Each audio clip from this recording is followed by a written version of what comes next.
Hey guys. Uh,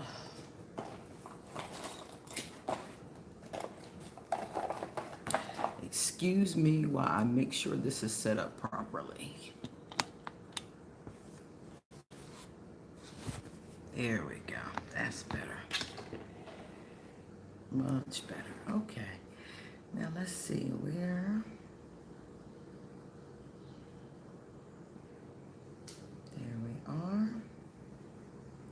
That should be good.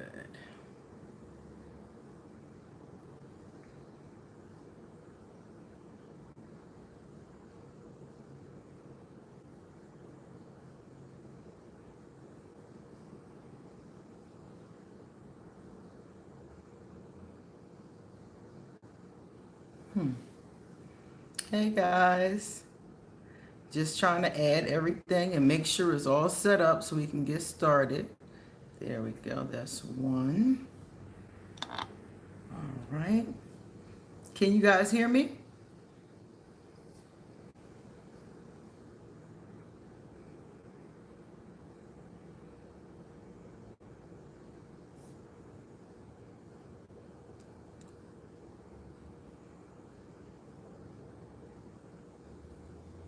There we are. So it is in the right direction. And there. The only thing is that uh, there we are, right there. There it is. Hi, Raka. Oh, you can hear me good. Perfect. Hi, Wendy. Hey, S. All right, so we're ready. We're ready to get started. All right, guys. So this is an exciting conversation because it is the end. It is the end of our book, Being Me, Loving You by Marshall Rosenberg. And I, for one, learned a lot. Thank you, Jay. I learned a lot from this book. I've read several books on nonviolent communication, and they've been very helpful in my communication with other people. The reason why I chose to do this book is because many Aquarius, and not just Aquarius, many people nowadays are telling me they have a problem with communication with the people that they care about. So that's why I chose this book. So if you have this book, we're going to finish it today. If you don't have it, it's well worth getting. And it's short, it's not a long read. And there are many more books that deal with this topic in the series. Okay? So today we're on page 54. And then we're going to close out. We're going to just go ahead and finish the rest of the book. Now remember, if you like this video, please give it a thumbs up. If you like this discussion, please give it a thumbs up. And please chime in as we're having this conversation. These conversations are really so that we can have a chance to talk to each other. Likewise, when we're finished with this, because this is not going to take long, we can talk about other things, have other discussions and things along those lines. Okay? All right. Let us begin. The first part of this is really good. Marshall saved, I feel like he saved the best for last because this part of the book is really good. And it's only like the last like 5 or 6 pages, but I feel like he really hit hard in this area because he hit 3 topics that a lot of people experience in their relationship. And from talking to people about their relationships, these are topics that often shut down conversations. So I love the fact that he went here, and I thought it was cool that he went here last. So let's talk about the first one. The first one here says dealing with sexism or racism in your relationship. Now, I want you guys to think about something. How many times have you been in a relationship with someone, romantic or not, family member, lover, cousin, whatever the case is, and they've made a statement to you, a racist, sexist, classist, homophobic, transphobic, any kind of a hateful statement about the group that you're currently in. And they said it as a joke, you know? This could even be a religious statement. Like they might make fun of your God or make fun of your religion. My hand is up too, because I've had this happen to me in a number of different relationships. So this is the first thing that Marshall is talking about.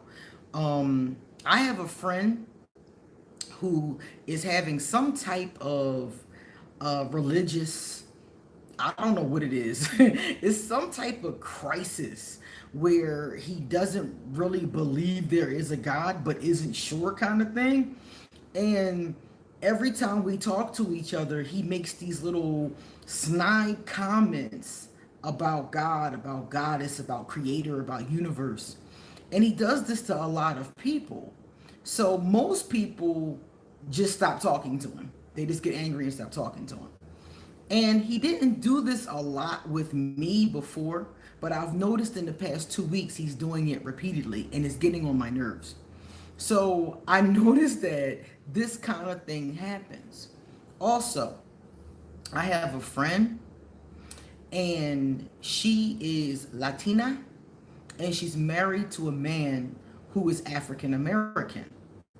Now, these are two groups that, are generally considered to be people of color. But there's a lot of issues that go on in these color lines. So this African American dude, her husband, keeps making jokes about her culture, jokes about her people. And I'm looking at him like, this is your woman. And he's like, oh, I'm just playing. So Marshall's going to talk a little bit about that because it is something that happens frequently. So some of us have experienced this, and I know for me it's very uncomfortable and I do not like it. And so the speaker here says to Marshall that apparently her husband, hey Kiki, apparently her husband said to her that she is a bitch. That when women get married, he said in general, when women get married, they turn into a bitch. Now, first and foremost, hey Carol, or Carrot, Carol, I done changed your name. Hey Carrot Water. So first of all, this is a very hurtful statement because you're first talking to your wife. So you're telling your wife you think she's a bitch. And number two, you're generalizing and saying this is just what happens when women get married. They just turn into these bitches.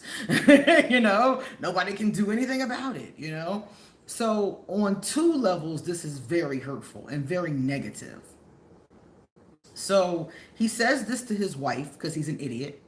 And I shouldn't call him an idiot because Marshall would say that that is not nonviolent communication. That is violent communication. So I won't call him an idiot. But he made this very sexist remark to the woman that he is in a relationship with. And then she felt very uncomfortable and angry. Quite frankly, she wanted to choke him out. So she felt angry like I did. When I heard it, I was like, I looked at the book so she felt angry as well. And, she goes on to try to justify why women are, or why she thinks women are like this. And Marshall is like, don't go there. Don't go there with the topic. Don't go there and try to justify whether women are a bitch or not in this particular circumstance. He says, don't agree, don't disagree. Just let him know how you feel about what he said. And this goes for men too. If a woman says something sexist about men, hurtful about men, or like in my earlier example, something hurtful about the group of people you belong to or the class you belong to. You could have let's say you have a same-sex couple and one of them is rich or from a rich family and the other one's from the other side of the tracks. And the rich one makes comments about poor people or those people. And it can be something, again, like I said, is very hurtful. So what Marshall said was not to agree or disagree or to argue the point of what they said, Marshall said it is simply to express what it is that you feel. Because in the dialogue between her and her husband, he's like, oh, well, I'm just joking. Look, people, if you're making jokes and the person that you're dealing with feels hurt by your joke, it's not funny. And the husband continues to defend the joke instead of just letting it go. Once she told him that that shit ain't funny, it's time to let it go. And this is what any of us, if you're making jokes and the person that you're joking to doesn't think your jokes are funny, you have to really think about how important it is to you to keep making these jokes. Because I know for me, I'm not going to stay in that relationship. If I find these jokes to be that offensive and that hurtful, I'm not going to stay in the relationship. And I'm also not going to keep making jokes that the person I'm talking to is hurt by. So the husband keeps trying to defend the joke. He actually says that, what are you talking about? We were just having fun. You take everything so sensitively. Hey Teresa, how you doing, sweetheart? Welcome. And I'm like, huh? So Marshall said that the woman, hey Jim, the woman says, or should say in this case, so you were just playing with me, and you would have liked me to be able to enjoy that, right? Which is basically what he's trying to say. And he's like, yeah, I'm just playing and I want you to enjoy it. And she's like, well, I'd like to tell you why that is not easy for me. So again, she's not judging his statement. She's not agreeing or disagreeing or arguing the statement. She's saying, I want you to know why that is not easy for me. I'd like to tell you how painful it is when I hear you make comments like that. So again, she didn't say he was right. She didn't say he was wrong, because the statement that he made is a sexist, stupid statement. Every woman doesn't become a bitch when she gets married. Some women are bitches before they get married. And some women don't become bitches at all, you know? So he made a stupid statement, probably something that he thought was funny. Hey, Rosalind. So arguing the statement with him probably won't get them very far. But explaining to him why it is painful for her is all Marshall said that she's responsible to do. Just explain to him why it's painful for you. Then he continues to tell her that she shouldn't be so sensitive. I'm really not liking her husband right now. I'm really not liking her husband right now. And this man definitely would not be my husband if I was a heterosexual woman. But okay. So then he says you shouldn't be so sensitive, and she keeps on repeating how she would like to explain to him why this was hurtful. He keeps on making jokes about it. He keeps on brushing it off, and she keeps on going back. Finally, he says that he'll listen to what it is that she has to say.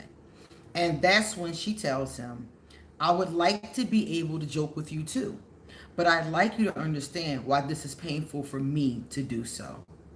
Hey, how you doing, Miss Vandenbrink? Welcome to the room.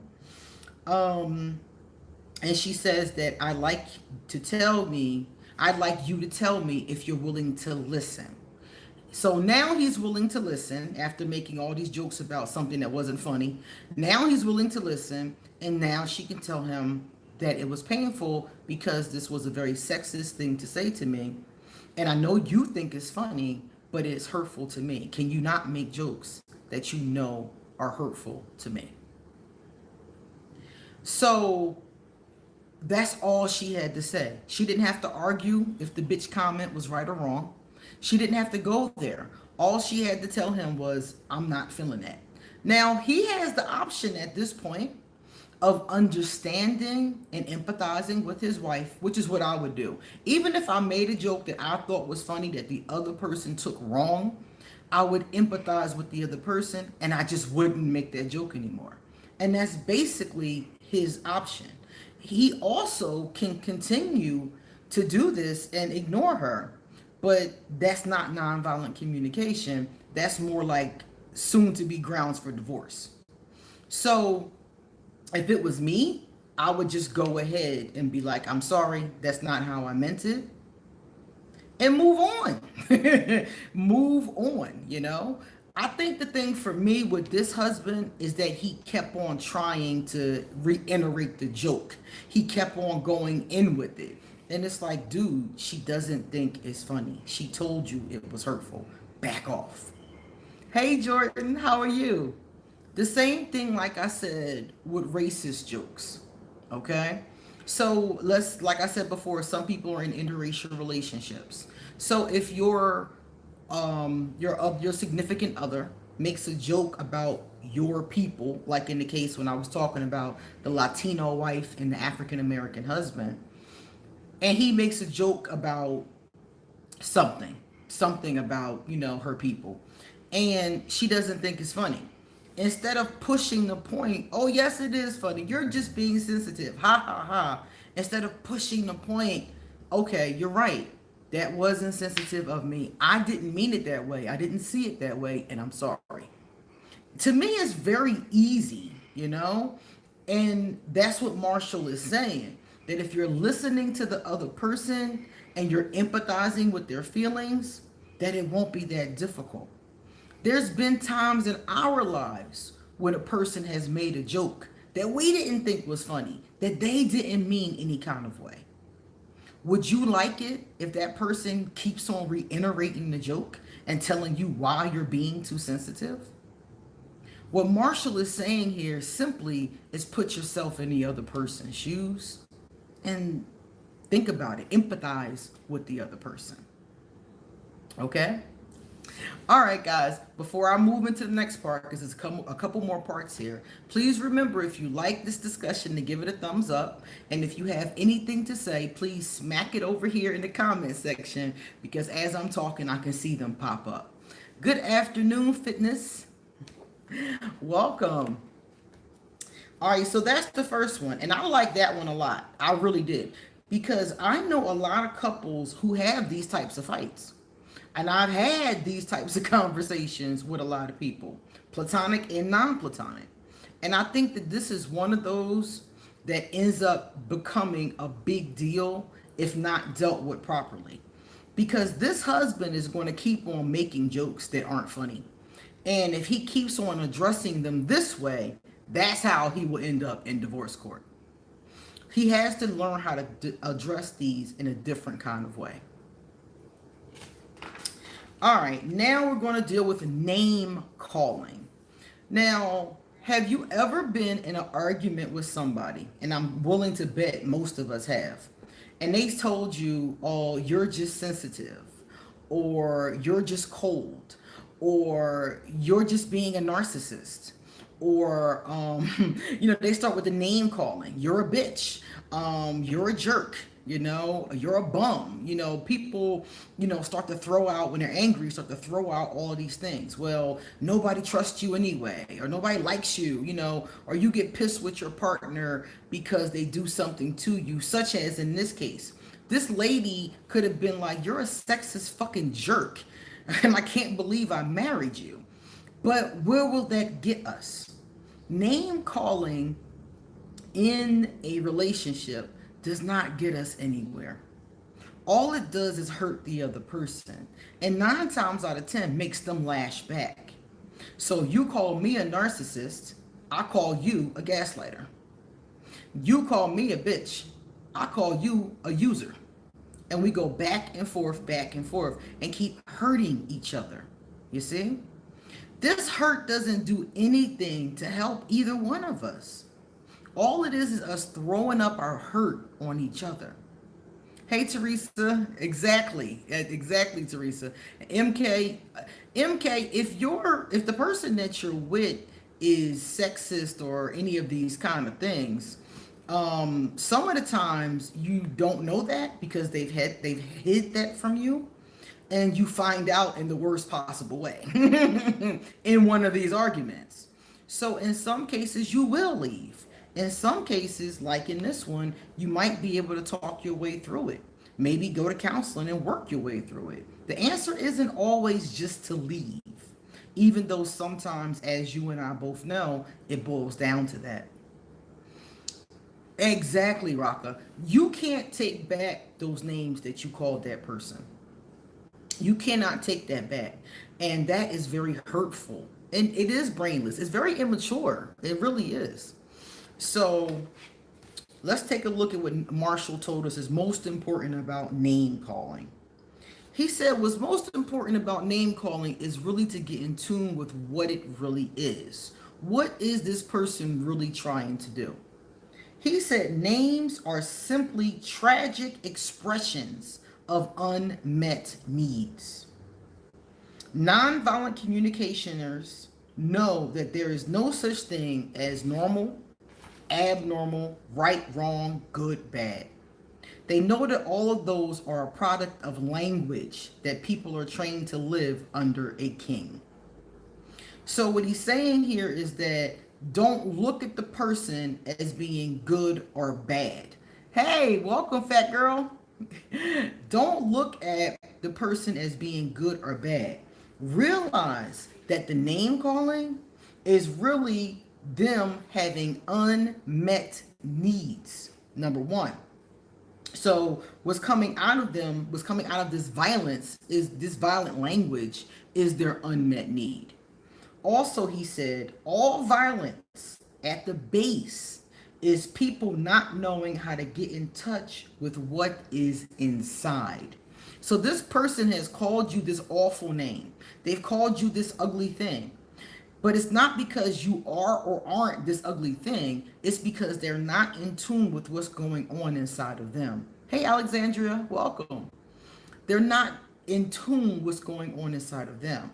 They're angry, they're frustrated, and they've lashed out at you and called you this thing because of the fact that they don't know how to communicate that. Because if they knew how to communicate it, or they weren't angry or frustrated at that moment and could communicate it, then they would not have just called you a violent name. They would have said, oh, you've been going through this, Alexandra? They would have said what they really thought. Instead of calling you a bitch or a narcissist, they would have said, I don't feel like my needs are being met. Hey, Michelle, how are you? So that's what's happening. Instead of saying, you're a bitch, you're a punk, you're a drunk, they're saying, instead of saying those things to you, they would have said, you know what? I love you, I care about you, but my needs are not being met. Hey, Ear Hustler. Alexandra, you should email me for a reading. We need to look at your life because you might need to come out of that. Honestly, every situation is different, like I just got finished saying. But if you're in a violent situation, you really need to consider coming out of that situation and coming into safety. So we should talk further about that. So again, they're saying that this person is calling you names out of anger and frustration, and they don't understand what's going on. So you as the other person, when I hear a person say, you're a narcissist, you're a bitch, you're this, you're that, I hear unmet need. Instead of hearing the word, I hear unmet need. So I start listening for what are they not in tune with? What is the problem here? What are they not getting? Because they called me this thing because they didn't get something. Okay, Alexandra, cool, very cool. It's something that they didn't get. And they're mad at me for not giving it to them, but they haven't asked me for it. They just expect me to know what it is and give them to it. Or they might have asked me and maybe I didn't get it. So when somebody calls you a name, he's saying, instead of getting angry at the violence of the name, realize there's more to it and try to see what's underneath. The whole thing about nonviolent communication is seeing the feelings and what's really going on underneath. In this entire book, every scenario that we've seen, there was more going on underneath than what the person said. The name they said, the nasty thing they said, whatever it was that they said, is nothing more than what's going on underneath. And if you can address what's going on underneath, in some cases, you might be able to work it out. You might be able to fix it. And you might have to leave. Depends. So, Marshall also said the last part about name calling is to listen to the pain behind the name calling. And don't respond to the name calling, respond to the pain. Because this person is saying this again out of their pain, anger, and frustration. So when my friend was telling me that he was in a fight and somebody called him a jackass or called him a jerk, is what is underneath that. Because that word is saying that they're hurt in some way. So what's underneath it? And in that case, the last case that I'm talking about, he was called a jackass because he was being insensitive. The person wanted him to understand. That's the feeling underneath. They wanted him to understand what was going on. And he was just kind of not, he was kind of shut off to it. He really didn't care, to be honest with you, and was kind of being shut off to the conversation. And that was the problem. Well, MK, she's actually right, because I have an Aquarius video that says Aquarius are a flight risk. We are a flight risk. We are. At any given time, an Aquarius can decide that they're going to walk away. That is very true. And a lot of signs will never walk away. They'll never walk away. So she's 100% correct, and she's an Aquarius. So she's not bashing Aquarius. Okay? Everybody knows that about Aquarius. Aquarius will walk in a heartbeat. Not all of us, some of us, you know, like I said, there's a percentage of us that are hanging there, but a lot of us will walk. So that's not an untrue statement. And please refrain from yelling at people in the comment section. I want everybody to get along, okay? I want us to have a nice, calm Sunday, all right? All right. Now let's take a look at the next one. What's wrong with you? Nothing. I didn't realize you were doing the video. I'm sorry. That's okay. That's my daughter in the background, guys. All right. So, yeah, sometimes they will come back. Some of us are revolving doors and will keep coming back. And some of us will never come back. We will just be like, that's it. We'll get so frustrated, so angry, we just walk. You know, it really does depend. All right. So the next one here says expressing appreciation. Marshall says another very important thing for people. Yeah, I know. Yeah, I know, Miss Vanderbrink. I know. That is the name of my video. That is true. That is true. That's what it's called. It's called Aquarius or Flight Risk. That's exactly what it's called, because that's what I'm talking about in the video. That's true. I know. I know you didn't mean to be offensive. I totally understand. All right, guys, so let's talk about expressing appreciation. Marshall says that another very important thing, hi Lily, another very important thing for people to do is to express appreciation in their relationships. Okay? So he says that there's 3 ways. Hey, Divine, thank you for coming. He said there's 3 ways for you to express appreciation. So in a relationship, whenever you're in a relationship with a man or a woman, or a work relationship, or a family or firm relationship, have you ever noticed that people respond differently to you when you appreciate their efforts? Hey, Chanel, I hope that, is that Chanel or is that Channel? I think it was Channel. I was thinking of Coco Chanel when I first saw it. Have you noticed that people respond differently to you when they feel like you appreciate them? According to statistics, it's actually said that employees who feel appreciated supposedly work better than employees who do not feel appreciated. So Marshall said this is true in our relationships too. And I agree with this 100%. If I'm in a relationship with someone and they appreciate my efforts, okay, so it is that. Okay.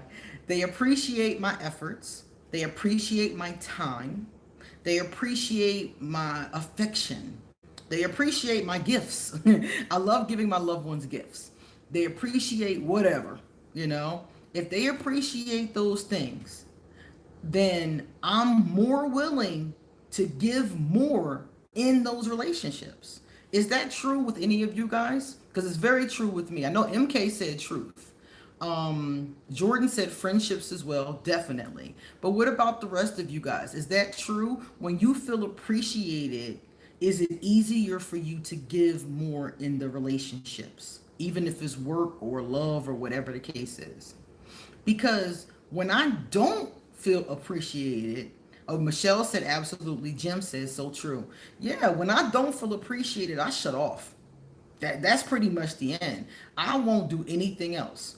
I used to run a coven. Some of you may or may not know this. I used to run a very small coven, and I ran it for years and years and years. And towards the end, I started to feel very unappreciated. And I also started to feel like the members of the coven were lazy. They really were not doing their part. It was like I was kind of dragging them along, you know, dragging them here, dragging them there. And eventually, I shut down the coven. Because it was like, if you don't appreciate my efforts, I'm going to go put them someplace else. So what did I do? I started a YouTube channel. If y'all don't appreciate my efforts, I'm going to go give it to somebody else. So now there's 8,000 some people, and many of them, maybe not all of them, but many of them, um, hey, Amps, hey, many of the people are much more appreciative than my coven was. So I would rather do this, which is more work, by the way, than the coven. So I would rather do more work for people who are appreciative than less work for people who are not. I was like, all right, well, y'all go learn witchcraft on your own. Deuces. You know? And that's basically what I did. And that's me in every situation. If I'm not appreciated, eventually I shut off. Yeah, you want to keep the person happy. So Marshall says that this is how we show appreciation. This can be very, very helpful. Hey, Amps. Oh, thank you for the hug, sweetheart.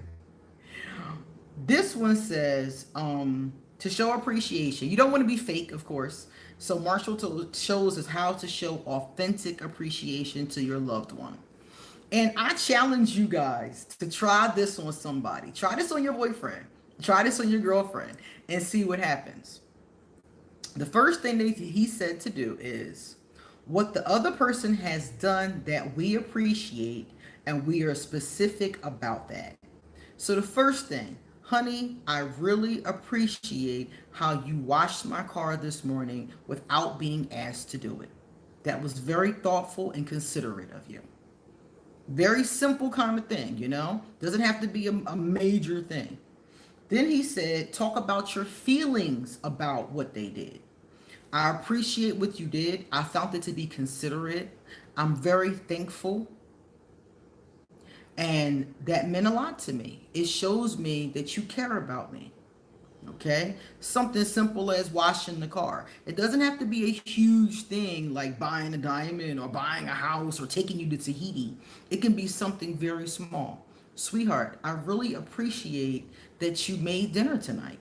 I was starving when I got home, and I wasn't sure if you were cooking or not. And to come into such a wonderful meal really made my heart soar. Thank you.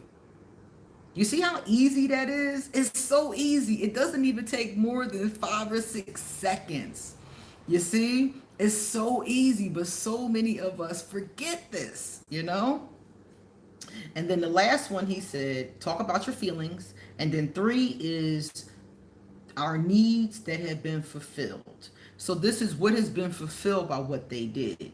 So in the case of the dinner, I was so hungry when I came in. I was starving. It's the easiest way to tell somebody that simple need that was fulfilled. Okay? So I just wanted to give this information to you from this part about appreciation, because I think a lot of your relationships will become more rich if we do more of this. I should do more of this too. I think about this a lot when I talk to people. So another example can be something, and it doesn't have to be, like I said, anything amazing that they did or something, huge that they did. It can be that they did the laundry. Thank you for washing my shirts for work. I forgot all about them, and I really did need them this week. My boss has a meeting coming up. Somebody from corporate is coming in, and I really need to look my best. I really feel very touched that you would consider it enough to think of me. You see how easy these things are, but we don't think of them all the time. And according to statistics, the more you do things like this, the more the person will open, the more the person will feel loved. Yeah, Jordan, Aquarius do sometimes have a hard time expressing themselves. But this is something that we could just try in little spurts. Your mom comes and brings you a plate, and you're like, Mom, I really appreciate that. Thank you. You know? And most of us were raised that way, MK. We were raised to say thank you. We were raised to say please. We were raised to be considerate. But now in our relationships, sometimes we take it for granted. Like that person should be doing that. I heard somebody say to me about their child, and they said, well, he should be doing that. I pay the rent. I take care of him. I buy this. I do that. Yeah, that's true. We do all of this kind of stuff, but it's still, even though this is what they're supposed to do as your child, it's still good for them to feel appreciated for it. Hey, DJ. And then they might be less huffy about doing it. How many of you have a huffy teenager? You got a huffy teenager that's like, every time you ask them for something or say something or tell them to do something. You get all of this attitude. And maybe if you said thank you more often, if you told them that you appreciated it more often, even though that's what they're supposed to do, even though that's their job. Because remember, they said this first with employee-employer. So you're getting paid to do this job. But they still say you're going to work better if you're appreciated, not just given money, but also said, I appreciate what you did. You did a good job. Thank you so much. That meant a lot to me that you did that.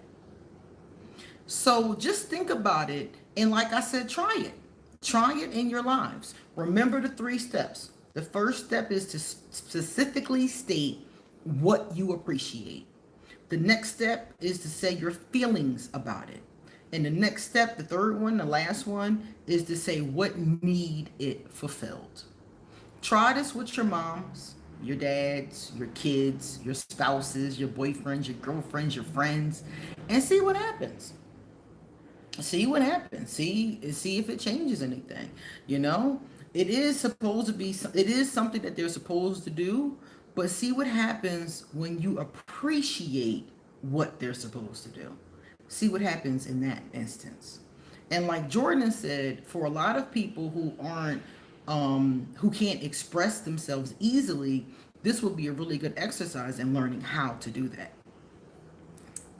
All right, now we're going to come into the part about nonviolent communication. So because of the fact that we're ending the book, Marshall says here that someone asked him, what does it take to practice nonviolent communication? So what does it take to be able to do these things, to empathize with a person, to talk with them, and to have better communication with a person? What does it take? Marshall said the first thing that it takes is spiritual clarity. We have to be highly conscious how we want to connect with other human beings. So that one, being conscious, being clear, is about being aware. So that's just saying, I want to be in good communication with other human beings. So it's getting clear on that in your mind. Because remember, this is not easy. We're not used to communicating this way. Even though it's very helpful, we're not all used to communicating this way. So he said you have to be conscious of it. And he says the main thing is that you have to keep working on yourself, because you're not going to do this perfectly at first. And you're not going to do it perfectly sometimes even after you've done it for a while. So you have to keep on working on yourself and looking at how you connect and communicate with other people. He says, so the most important thing is spiritual clarity. That we be highly conscious of how we connect with people. For me, I have to stop every day, 2, 3, 4 times, really stop and remind myself how I want to connect with other people in this world. So at its essence, it's a decision to communicate in this way, to communicate from your heart to another person's heart. How do I do that? How do I keep this clarity? He said some people call it meditation. Some people call it prayer, stopping and slowing down, whatever you call it. Just stopping and slowing down and doing a check on what you're doing, what you're saying, what's going on, the situations that you've been in. So he said that it's just a matter of looking at yourself. Did I have a communication this week that wasn't very nonviolent? Did I call my supervisor a jackass? Did I not appreciate my children? Did I not appreciate my spouse? Did I accidentally make a joke that hurt my husband's feelings?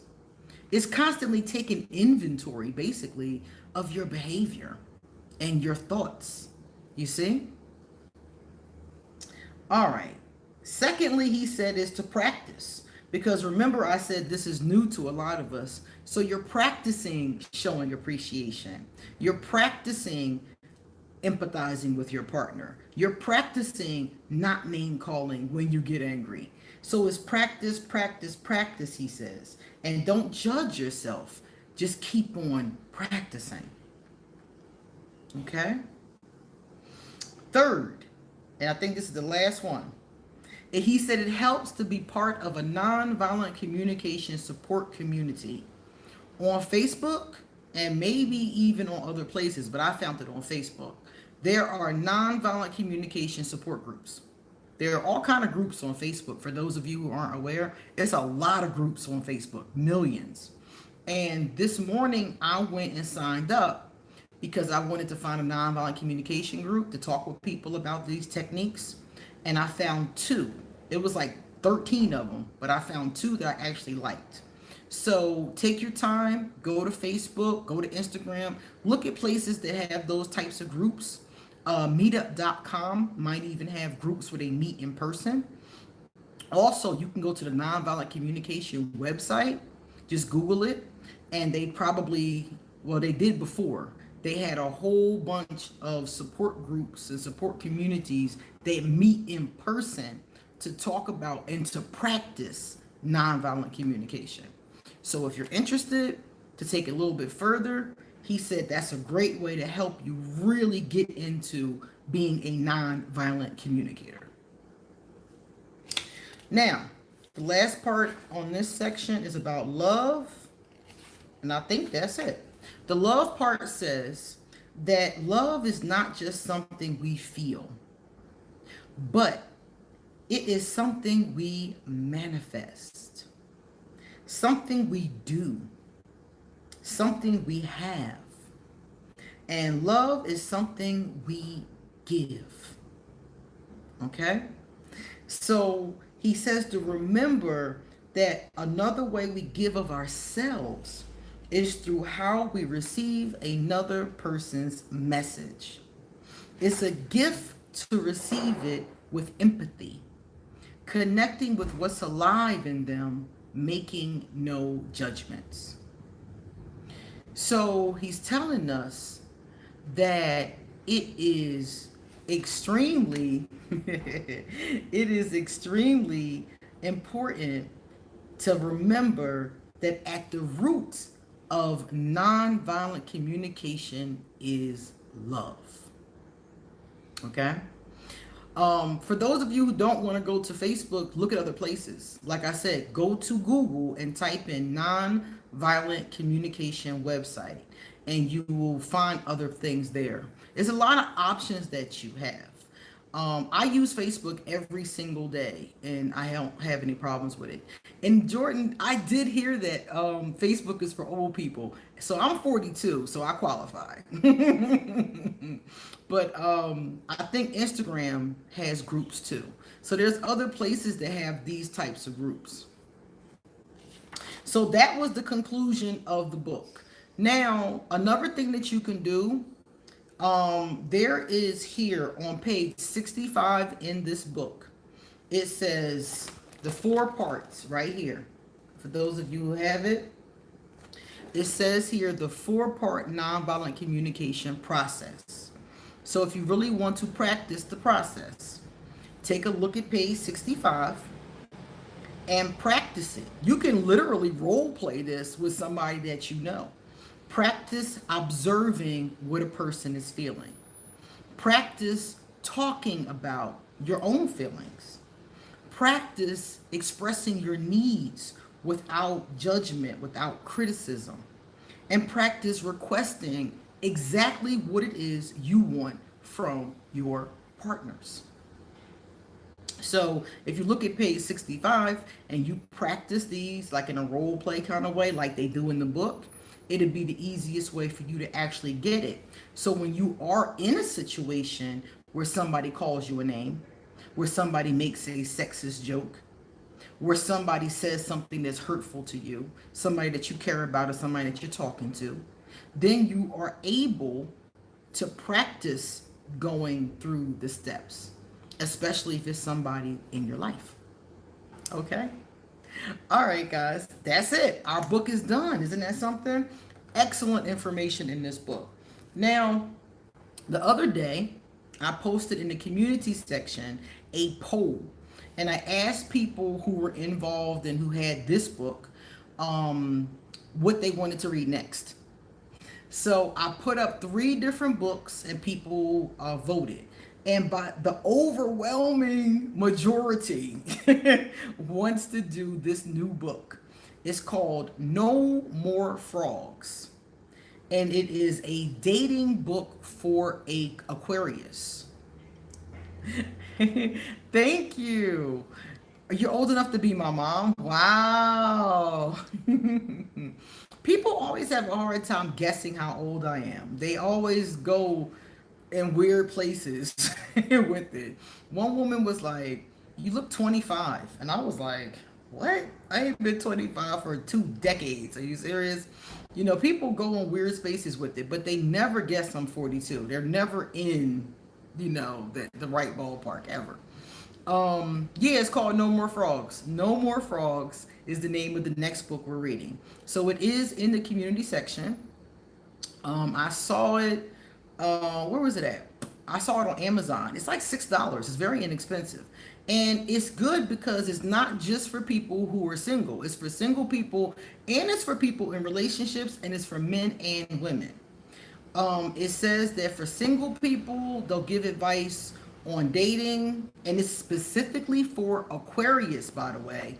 It's dating specifically for us. And the other one was for people who are already in. Oh, it's free on Kindle Prime. That's perfect. And the other one was, the other part it was talking about was for people who are already in a relationship and want to make their relationship better or want to enhance what they already have going on. So this is the one everybody wanted to read. So I'm going to order my copy because I need a paper copy. I can't be using Kindle. I need a paper copy. Everything I have to have in paper. I'm old fashioned like that. I'm used to going to the library, people. So for those of you that want to get it from Kindle Prime, Of course, she said it's free, so you can take a look at that. And I'm going to order one. And after mine comes, I'm going to set up our next live discussion, which will be to discuss the first couple pages or the theme or whatever we decide to discuss in our book, No More Frogs. I think it's called Aquarius Dating No More Frogs, something like that. So it'd be really cool to look at that because many of us are single. It's very common for an Aquarius to be single, especially the women. So I think this could be helpful to a lot of us. So now that we're done with that part, we can have our open discussion. So if anybody wants to discuss anything or ask questions or tell me stuff, this would be the time. Because this is the time when we're wide open. 48 and feeling great. I love it. I love it. I was watching a my godfather sent me something on menopause, and I was like, oh great. That's what I have to look forward to. Oh great. The author of the book, I don't remember, her name is Catherine, is it Catherine Dahl? Does MK, do you see the name of the author of the book No More Frogs? I think her name is Catherine Dahl, if I'm not mistaken. Dahl, I think it was. I can't remember, but I think that's what it was. I know her first name is Catherine. I just don't remember the spelling of the last name. Oh, good. MK says she'll look it up. Thank you so much. How many of us have kissed a frog? How many of you have kissed a frog? I've kissed quite a few frogs, hoping they would turn into a princess, but they didn't, you know. Many of us have. Yeah, age is simply a number, but the older I get, the more I feel it. So the more I feel it, Jim still wants me to write a book. People have been telling me that for a long time. But the more I feel my age, the more it's hard to say that age is just a number. That's the problem. Because when I wake up and I slept wrong and my whole side hurts, or when I woke up and my hip is acting up, then it's hard to say it's just a number. I'm like, this has physical manifestations after a while. And you guys are right about the book. Jim is 100% correct. I can't even front on that. I have an idea for several books. The first book I want to write is about a vampire, a female vampire. I've been playing with this idea in my head for years and years and years. I have a great idea for a great storyline. The problem is sitting down and writing it. I have an idea for a book about Mayat, the spiritual system that I practice. I would love to write a workbook that teaches people how to practice Mayat because it's a beautiful system, but it's an ancient one. And a lot of people don't take the time to go back like I did and read all this ancient stuff. So I would like to do a workbook that just explains it in layman's terms for anybody who's interested in reading it. So I would love to do that. Okay, her name is Catherine Dahl. Okay, I was right. It is Dahl. Dahl. So I would love to be able to do that book. Every time I turn around, it just keeps on coming up. I have a different idea, for a different book. So I would love to be able to write these books, but I just don't have the time. That's what I was talking to my godfather, and I was like, I just don't have the time. I work 12 hours a day. So if I'm going to do it, I'm going to have to find a way to steal some time. I got to steal some time from somewhere and do the book. And that's what needs to happen. And I guarantee you that it will happen one day. It definitely will happen one day. It's just a matter of me having the time. And I think, because right now I work 3 different jobs. I teach classes in the morning for 4 hours. I do readings every day for 2 hours. And then I do my YouTube videos every day for about 2 hours. So altogether, we're talking about 4, 5, 6, 7, 8, about 8 hours of work, and sometimes there's some paperwork involved, like progress reports and things like that. So I can go anywhere between 8 to 12 hours. So I just have to sit down and focus, like, okay, I'm going to steal some time here. Because there is probably places where I can steal an hour. If I steal 60 minutes a day to do a little bit of writing, I could be finished the book in 12 months. It's just a matter of me disciplining myself and just doing it. Ah, record it. Ah, that would be easier because it's easier for me to talk. It really is. Talking is easier than writing. So that would be interesting. Oh, Jody, definitely. Definitely. A lot of people do not believe in love. A lot of people think that love is just a fairy tale or something that was created by women and poets. But love is very real. Love is very, very real. Like Marshall was just saying, it's a manifestation, it's a feeling, it's an action. It's very real. I think people who say love isn't real are people that were hurt probably by love. They've probably been jaded in some kind of way. They've probably been betrayed in some kind of way. And so they start to say, oh, love isn't real. But it doesn't stand up to the reality. If love wasn't real, it wouldn't be so prevalent. It wouldn't be so wrote about, sung about, talked about. You know, I think it's sad too, MK. And I know a lot of people like that. Most of them, like I said, are clients who've been hurt. They've been hurt in some kind of way. But even when I was at my most hurt, my most unhinged, I never stopped believing in love. I never stopped believing in it because it's like I felt it. You know, it's not, to me, it's not something you believe in or not, you know. You feel it, you know, I felt it. And I can't say what I felt wasn't real. It didn't end well. It didn't end the way I wanted it to, but it was real. I definitely felt it and it was real. And I acted on that energy. So I just acted on that energy with the wrong person. You know, I think sometimes we fall in love with the wrong person, or maybe some of the times it's one sided, even. You know, we make mistakes with it. But the feeling itself was very real. Definitely. So, you know, some people do feel like that. And honestly, I feel sorry for them because it's like, what is the point in living if there is no love? I don't even see a point in it. Like, what is the point in being around other human beings and, being in a family and having kids and getting married and living life and having friends? And what's the point of any of it if love isn't real? What are you spending time with these people for? If there's no emotional connection, what's the point in them? Yeah, that's what I think. I think it's beautiful. But I just think that when you love somebody and you get hurt really bad, I think that's a defense mechanism. I really do. Yeah. I think it's a defense mechanism because it keeps the person from getting hurt again. If you don't believe in love, or you say you don't believe in love, then you don't fall into a situation. You don't open your heart, so you won't get hurt again. You see? So you have a wall around you. Nothing can hurt you behind your wall, but what kind of life is that?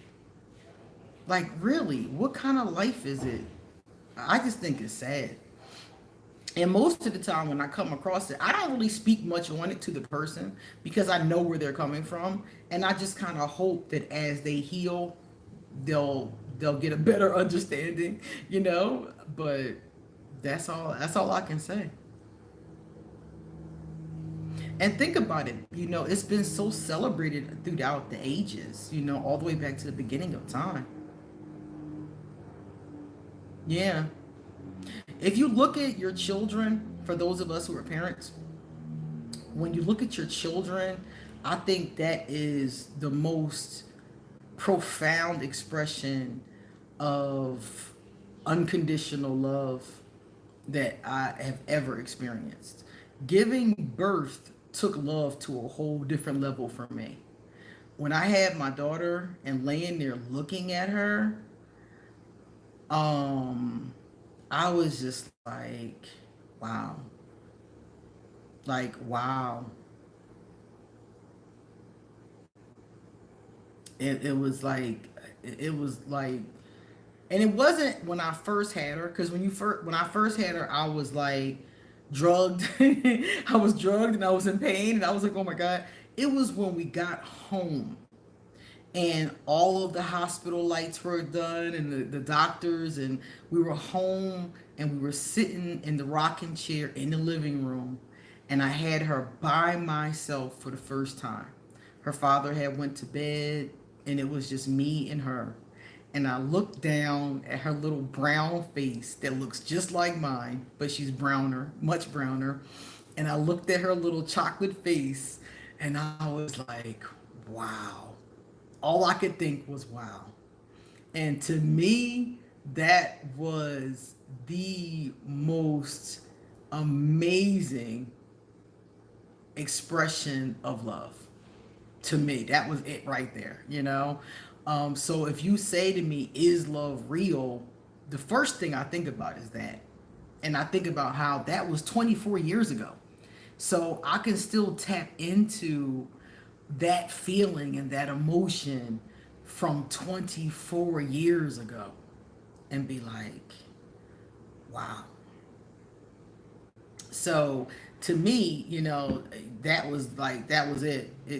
It was no more evidence needed, you know. Now, when it comes to other people, when it comes to relationships, when it comes to our lovers, that's when it gets a little bit trickier, you know.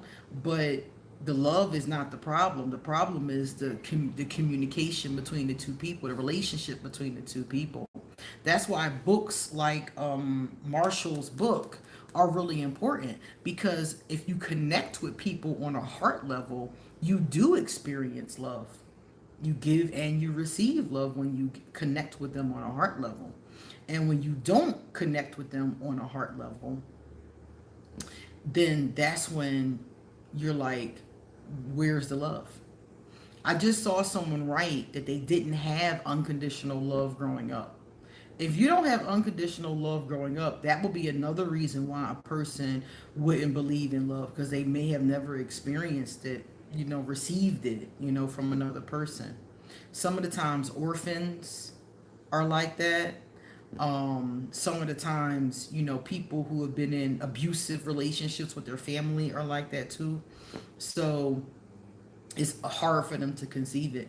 I don't really argue the point though. You'll come to notice that there are certain points that I don't argue, and that's one of them. I never argue the point of love.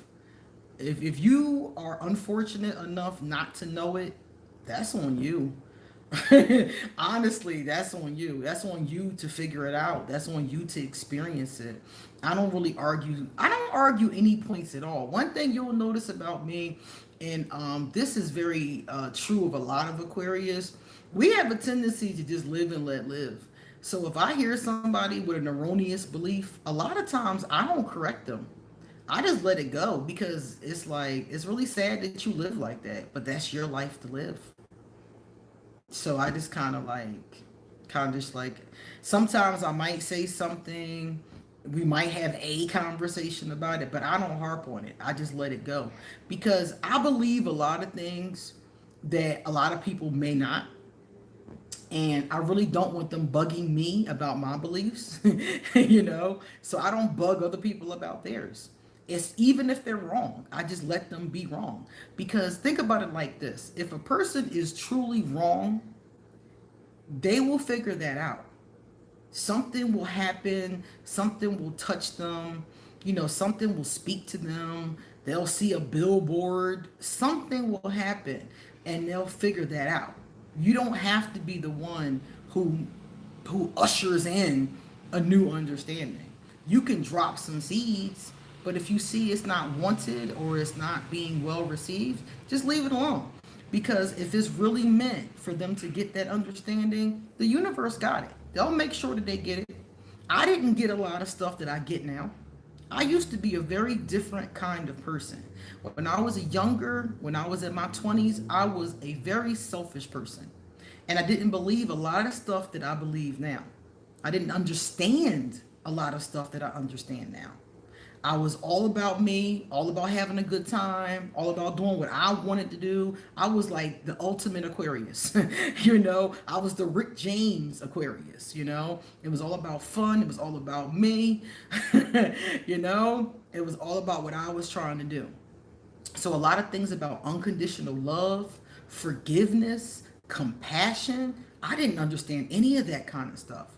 And it wasn't until I was knocked down to my lowest common denominator and had to drag myself back up that I really got these lessons.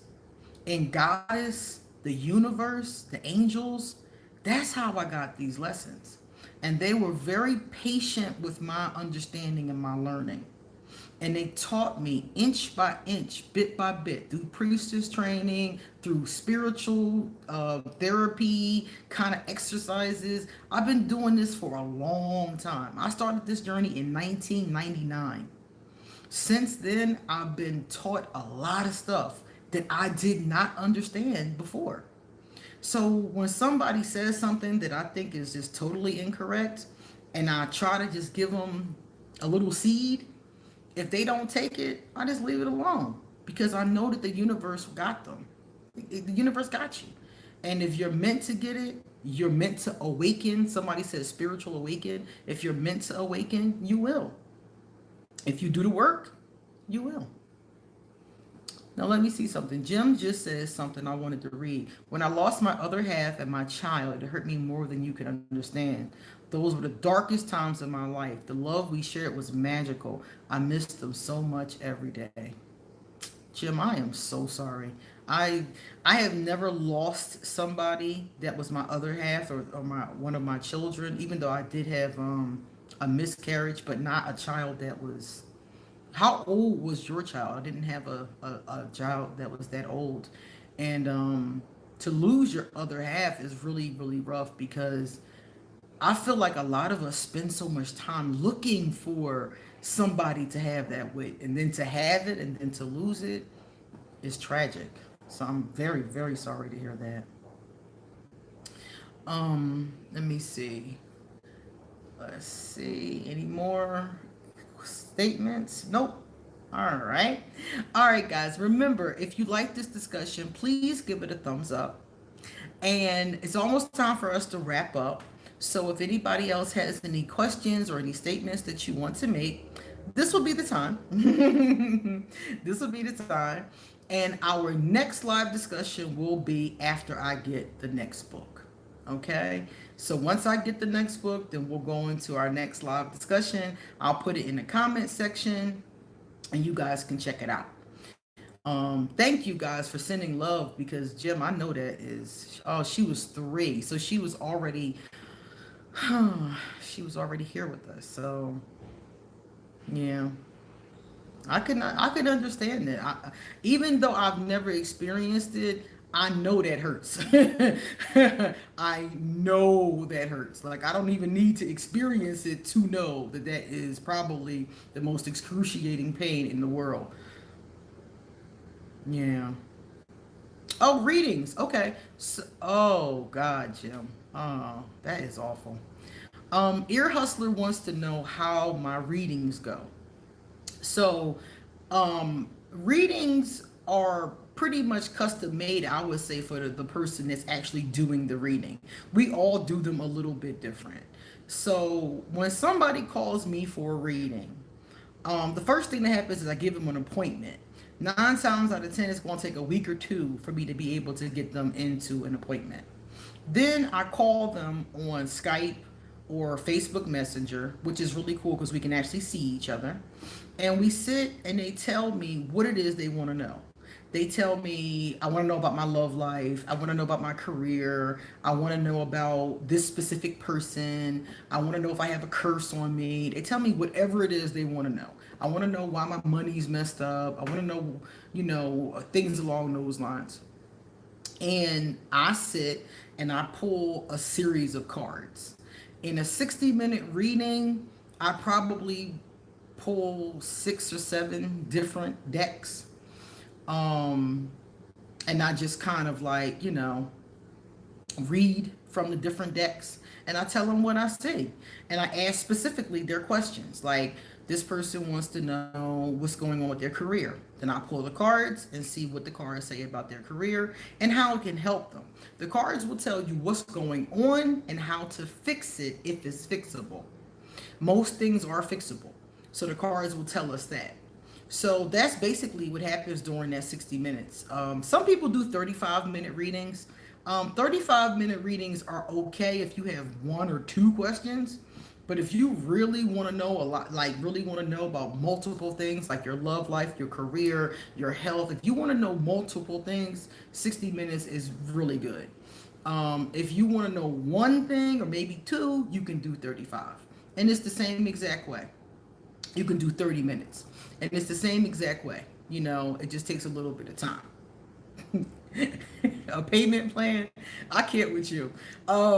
The 30-minute readings are $35. The 60-minute readings are $68. You also can ask one question for $20 because I'm only going to do one spread and just look at that one situation. We don't do payment plans. And you have to pay for your reading when you sign up for it. So when you make your appointment, you pay for your reading through PayPal. PayPal is the only option I have because I'm in Costa Rica and the money and the exchange is a little bit different. So it's the only payment option I have. So people pay me through PayPal. We sit and talk about their issue and we move on. And at the end of the reading, I always send them further literature. So if the reading said that they had a problem with self-love, I may give them a few self-love meditations and maybe a book on Amazon they can read. I always give them further materials because whatever the reading tells you, I guarantee you're going to have to do some work every single time. Whatever is going wrong is going to be work to fix it. Or it's going to be the continuation of work you may have already started. So whatever the reading tells me, I tell them how to continue the work, how to finish the work. Some people get multiple readings. Some people get readings every week. Some people come every month. Some people come once a year. Some people get one reading and spend all their time working on that one thing. So everybody's a little bit different. It just depends on what their needs are. So that's the reading. Now, Jordan asked me about being an online entrepreneur. Being an online entrepreneur it just really requires a lot of diligence. You have to be very self-disciplined. Because remember, you don't have a boss. You don't have like anybody over you. You are your boss. So it's kind of like it's basically like having your own business. You're an entrepreneur, but you're just doing it online. So the most important part is that you have to be very self-disciplined because you have to make sure that you're working, you make sure you're finishing things on time. You have to do your own professional development. Like every day I'm reading spiritual stuff. I'm doing my own journaling. I'm doing my own spiritual work. That's a very important part of it. If you go to go to paypal.com and you can read all about it. You can read about how to use it. It's very simple. So go to paypal.com and just read about it. Read the information section. They do a very good job of labeling everything. So again, Jordan, if you're trying to be an online entrepreneur, the most important part definitely is being self-disciplined. And whatever you're working on, you have to work on your craft. You have to work on it daily. You see? You can use a prepaid credit card. Exactly. So you have to work on your craft. You have to work on whatever it is. So let's say you're making YouTube videos for a living. You're an online entrepreneur. I know a lot of people that do this. I know a lot of people that got on YouTube and they've done so many videos that they don't have to work anymore. They're getting paid from just their YouTube advertisements. So those people, that's really cool and everything, but they have to make sure that you are making your videos. If you fall behind in your videos, that's your money. So you need to do a video every day or every week or whatever your schedule is. Everybody has a different schedule. I do 2 videos a day because I want to do a video for Aquarius every day, and I want to do a video for just anybody who, just anybody who wants to see it. So you have to keep up your schedule. So that's the other part of it, is making sure that's the self-discipline part. Also, you got to be consistent. MK just said it. You got to be consistent, because on YouTube specifically, if you are not consistent, the YouTube algorithm stops promoting your videos. People who post the most get the most promotion. So if you posting sporadically, like whenever you feel like it, the algorithm isn't really promoting you. And people will forget about you, because people, like, I know for me, I'm probably subscribed to like 100 channels. So they're always popping up with notifications. So if you are not posting consistently and regularly, I might forget about you. And then you also have to be really good at what you do, because there are a lot of channels doing exactly what you're doing. It's 50 channels trying to compete with you for what you're doing. So you have to just do your best and be really good and interesting at what you're doing. And lastly, you have to talk with your subscribers. You have to. Joan Crawford even said this. She said, your fans are your lifeline. Okay? So the people that support you, your fans, your subscribers, your followers, you got to talk to them. You have to engage with them. You know what I'm saying? You got to talk to them, because you're asking them to support you, even if it's just by liking your video, even if it's just by sharing your video. You got to engage with them. You have to talk to them. And Joan Crawford, like I said, she said the same thing back in the 1950s. She said that was essential to her being a movie star, was her fans. Those are the people who are going to propel you. Those are the people who are going to, support you. Those are the people who are going to come to you and, get a reading. Those are the people who are going to come to you and, watch your videos and give them to other people and leave comments in the comment section. The more you engage with these people that are your subscribers and your followers, the more that you're going to get more followers actually that way, and you're going to have good relationships with the people. At the essence of this entire thing, you have to remember, why are you doing it? Especially when it comes to a YouTube video. If you're doing YouTube videos just because you want to get rich, you're not going to love doing the videos. You have to be doing it because of something that means something inside of you. Wanting to get rich is wonderful. Wanting money is not a bad thing. We all need money to survive. But it's not going to be enough to sustain you when you have to do your videos. It has to come from a deeper place. It has to come from somewhere inside of your heart, that this is something you want to do. So I'm doing my videos because, in my case, like, you need to have some kind of reason, some kind of mission statement. In my case, I do YouTube videos because I want to try to help people who are in pain the way I was in pain, or people who want to be enlightened. That's my idea. Because I was once looking at YouTube videos. I was once scouring the internet looking for answers, looking for healing, looking for enlightenment. So my reason for doing it is to hand that to other people.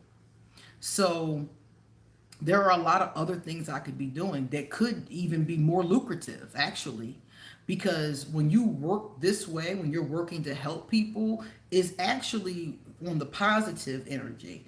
So it's like, I was talking to my godfather the other day, and he was talking about how people gravitate more towards negative energy. YouTube channels that have a lot of drama tend to have a lot more subscribers than YouTube channels that are all about positivity. So if it was all about money, I could just flip, I could just flip it. But it's not about that. It's about my mission. And my mission isn't one to feed drama, to feed negativity. My mission is to help people come out of pain. So that's the last part, Jordan. That's the last part, is that you have to have a reason for it. What is it for? If it's not for anything, it's not going to work.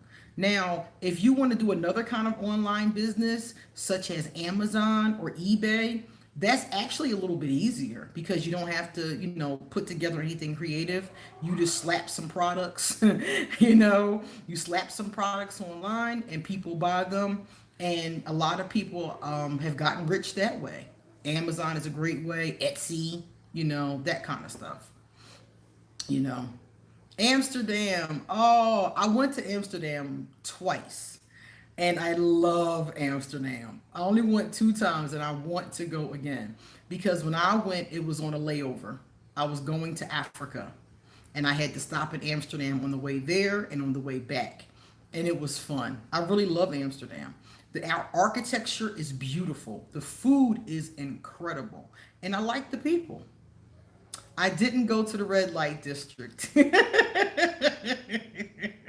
I didn't go there. A lot of people do, but I didn't go there. I enjoyed it. I liked the people there. The people were friendly. Maybe they were just high, but they were very friendly. So I really enjoyed Amsterdam.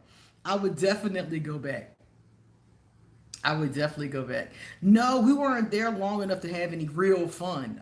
We were only there like about 8 or 9 hours. So we just kind of hung out. We went to the cafe, of course. Gotta go to the cafe if you're in Amsterdam. And we ate food and we hung around. Yeah, but I didn't go to clubs or check out any women or anything like that. All I did was, had some brownies and kind of just hung around. Jamaica, no, I have not been to Jamaica. And a lot of people have been talking to me about going to Jamaica. The only reason why I didn't go is because Jamaica is expensive. And a lot of places that I go are equally as nice and less expensive. So you can go to, for example, certain places in Panama, certain places in Colombia, certain places like that are not expensive, and they're just as nice. So I didn't get a chance to go yet, but I probably will go. No, no kinky clubs. No. Not that I wouldn't go. I didn't have a chance to. The next time I go to Amsterdam, I'm going to stay. I'm going to stay for like a week. Yeah, yeah. I mean, Costa Rica, if I want to go to the beach, I mean, I can just drive to the beach, I can drive to some beautiful beaches too. There's some on the Pacific side, there's some on the Atlantic side. I'm 2 hours from beaches in different directions. I can go to La Fortuna and check out the rainforest. I mean, being here, I don't really have to go, other places. But when I do go other places, it's places that are generally close by so I can check them out. A friend of mine was telling me how beautiful Nicaragua is. Now, Nicaragua is in and out of peace. Sometimes it's not too peaceful there. So I haven't gone yet. I'm waiting for it to get to a real peaceful place where everybody's getting along there, and then I want to go. But I haven't seen that one yet. But I've been to Panama several times. Panama, where the Panama Canal is. That was a great place. It's hot there. It's really hot. Colombia, I've been to Cartagena and I've been to Medellin. I recommend both of those places. Cartagena is a beach town, so it's like all beach, beachy kind of stuff. The seafood is really good. Medellin is more of like a classy kind of like cafe kind of city. So, oh, Nicaragua has good herbs. Ah, okay. Yeah. So yeah, I definitely have to wait till they're at peace and check that out. I've heard good things about Canada. I've never been there before, but I have heard good things about Canada. But I've just never went. I didn't go to Canada because I don't like the cold. So I would have to go during the time when it's not cold because a friend of mine lives in Canada and she was showing me pictures out the window of the snow one day. And I was like, girl, I'm from Pennsylvania. I can't do no more snow. I'm done with snow. If I can avoid it for the rest of my life, I definitely will. I cannot do any more snow. And she was showing me pictures, and I was like, oh my God, that looks worse than Pennsylvania. You went to Quebec, and Quebec was beautiful. I'm sure. I've heard so many great things about Canada. I do definitely want to see it, but I'm going to go during the summertime. Oh, you went when it was 30 below? Oh, no, no, no. Mm-mm-mm. Definitely not. Yeah, I'm gonna check it out. I'm gonna check it out. I'm gonna check out Nicaragua. I'm gonna check out Canada. I would like to see New Zealand. I would like to see Australia. I would like to see Bali. I would like to see India. I would like to see Thailand. My bucket list has quite a few more places that I want to go. I want to go to London because I want to go see Primark. Anybody that lives in the UK may find that to be funny, but I really want to go shopping at Primark. Primark has some of the best Harry Potter merchandise in the world. One of my subscribers lives in London and she sent me a bunch of pillows. Hey, Henny B. She sent me a bunch of pillows from London. She sent me this one behind me, a Harry Potter pillow, and one over there that's a Gryffindor pillow, and two that are in my bedroom. She sent me 4 pillows from Primark. And I'm hooked. I want to go to Primark so bad. Colorado. Colorado sounds like an interesting place to go. I haven't been to a number of places in the United States. I have been to California. I went to California like one, two, three, like 4 or 5 times. I liked California. California was definitely my speed. San Diego was where I went, and I went to Hollywood, LA, that area. It was cool. I enjoyed it. A lot of fun there. Very progressive kind of energy. I had a good time.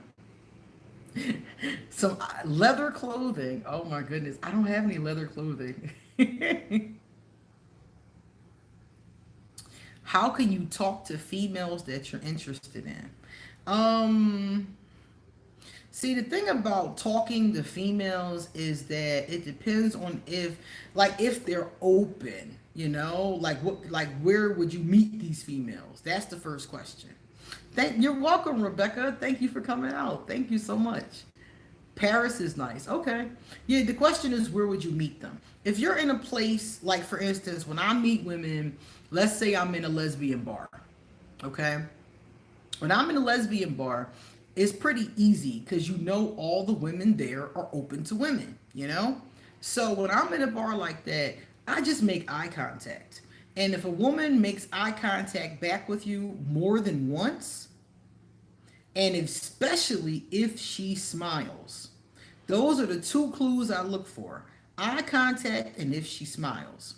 If she gives me eye contact and she smiles, then I wave at her. And if she smiles at the wave, I send her a drink. 9 times out of 10, once you send her a drink, she'll be open to, some women just walk over to you like, oh, thanks for the drink. And some of them will sit there and drink it and like kind of look at you. And then it's like an open invitation to come over and speak to them. So it depends on where you are. When you're online, it's really easy because, if you're in like a chat room or something, you just send them a message. Hi, how are you? It's to me, it's just about being friendly and just talking, kind of talking like you would talk to, any other woman that you met. Like if you were at, Marshall's or at Walmart. Hey, girl, how are you? You just talk, and see where it goes. It's just a conversation. I like it when we're in a arena where I already know, though. It's easier to talk to women when you already know that they're open to women. When you're someplace like Walmart and you don't know if the woman is open to women or not, that's when it's a little bit more difficult. And I still go with the same thing. eye contact and smile. If they make eye contact and they smile, I assume that they're open to at least a conversation. So sometimes I'm right and sometimes I'm not. But generally, when it comes to doing it that way, I've had good results. So that is what I would recommend, depending upon the situation. All right, guys. Oh, she's talking about Primark. I gotta read this. What did Claude say? Oh, Claude. You're a guy. Primark definitely has a lot of great Harry Potter stuff. Yeah. If you come, then you definitely have to visit Harry Potter World. Definitely, I'm coming. I'm probably not going to do it till next year, but I'm definitely coming. Um, Pickup lines. Oh hell no. Don't use pickup lines. The only time a pickup line is a woman. Okay, Claudette. Okay, all right. Yes, Claudette. I'm definitely going to be there. Probably next year, but I'm going because I need money. I need to save my money before I come to London because I know I'm going to spend a lot of money in Primark. So I'm going to need money to buy the stuff and I'm going to have to ship it back some kind of way. So I'm going to need money for that too. I've been looking at Primark videos on YouTube for like a year. So I'm just like obsessed with Primark. I can't wait. Yeah, pickup lines are cheesy. Don't listen to him, Jordan. They are so cheesy.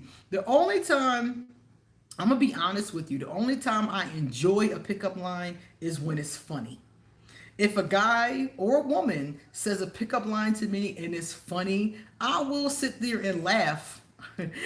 Oh, thank you, Lily. I will sit there and laugh at the pickup line. I'll giggle about it. But if it's cheesy and sleazy, like a lot of them are, I'm not even going to respond. Like, ooh, like what? Like, what are you talking about? Hey, Shirley. Shirley, you missed the whole conversation. We're at the end of it. It's good to see you, honey. I just emailed you the other day, too. Did you see it? Welcome, welcome, welcome. I'm glad you made it. Yeah, if they're funny, I will laugh. Seriously, I will. I remember one time this woman, she was a very like masculine kind of woman. And she said to me, we were in this bar, and she said, I lost my number.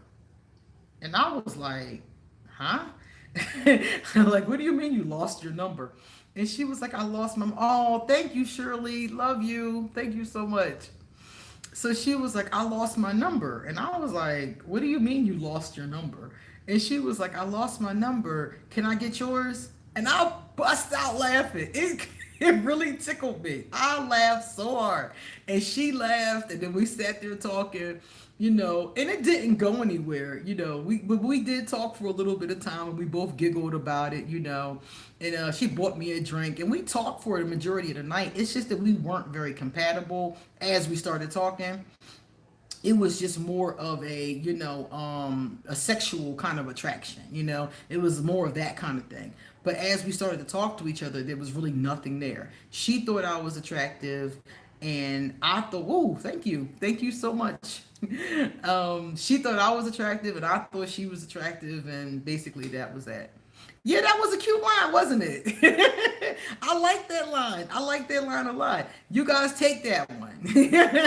That's a pickup line that might actually work for you guys, okay? I lost my number. Can I get yours? That's one. And then another time, there was a woman, and she said a line to me that made me laugh at a Pride festival. We were at a Pride parade, and she said, what did she say? She says, I'm trying to remember how she put it. It was so funny. It was hysterical. She said something to me. Oh, she said, your legs must be tired. And I was like, what? like what? And she was like, cause you've been running through my mind all night. And I was like, what? So we both started laughing about it. So if it's something that's funny, then that's your best bet. If it's not funny, it comes off very sleazy, very slimy. It comes off very American gigolo-ish. You know what I'm saying? So, I prefer authenticity. You heard that one before, Lily? Yeah. I prefer authenticity. I prefer a person that walks up to me and says, you know something, I really think you are very attractive. Do you feel like having a conversation? Would you like to have some coffee? Can I buy you some ice cream? When you offer me something, you got a better chance of me being open. Like if you offer me some ice cream, I'm like, ooh, ice cream. Okay, Can I buy you a drink? Ooh, a drink. I'm more open at that moment. So, or if you just say something like, hey, I noticed you were interested in that painting. Do you paint? Just something authentic and original. That's the best way to go. How can you tell if someone is a lesbian?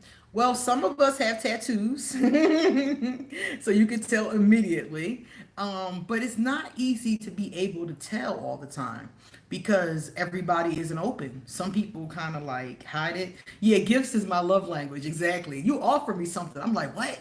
I perk right up, right? But basically, some of us hide it. So it's not always easy to tell if somebody's a lesbian. Um, you the normal context clues that some people look for are sometimes deceiving.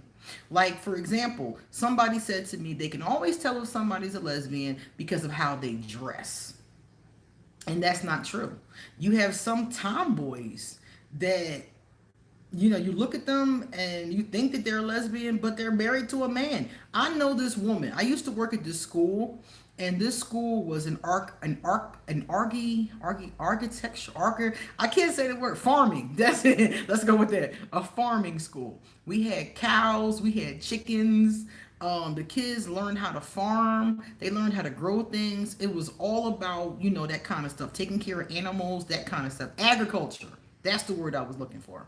So I worked at this school, and there was a woman there who dressed like a man. I mean, like a man. She had really short hair. She always had on these plaid tops and baggy jeans and boots. She had no femininity to her at all. No makeup, no nails, nothing. She was complete. She rode horses. She was actually the instructor that did the horses. And she rode horses, and she was very rough and gruff and aggressive. She would get down in the dirt. I mean, she could probably beat a man up if she really wanted to. And I thought she was a lesbian. I swore she was a lesbian. You could not tell me any different.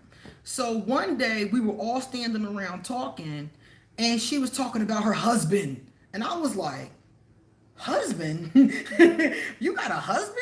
And she was like, yeah. She looked like it, Jordan, I swear, but she was married to a man for 30 years. Now, I don't know if it was a happy relationship. I don't know if he was a beard, if she was just with him. Because some women and men have what they call a beard.